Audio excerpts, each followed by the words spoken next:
రోమిలికి రాసిన పత్రిక 8వ అధ్యాయం 22 నుండి చదువుతాం. సృష్టి యావత్తు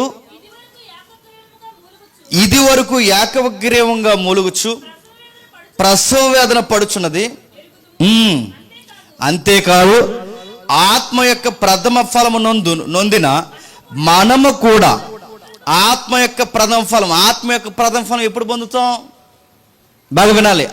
పరిశుద్ధాత్మని యొక్క ఆత్మ ఫలము ఎప్పుడు పొందుతాం? ఎప్పుడైతే నువ్వు వాక్యం వింటావో, రక్షకుడు నీ కొడుకు చనిపోయాడని ఎప్పుడైతే నీకు అర్థమవుద్దో, బలిపీఠాన్ని ఎప్పుడైతే దర్శిస్తావో, అక్కడి నుంచి నీకు ప్రారంభమవుద్ది యేసయ్య రక్షకుడు అని.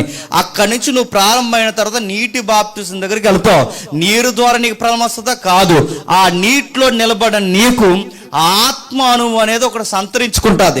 ఆ ఆత్మ అనుభవం అనేది ఎప్పుడైతే నీకు సంతరించుకుంటావో, ఆత్మ ప్రథమ ఫలాలు అనుభవించడం స్టార్ట్ చేస్తాం.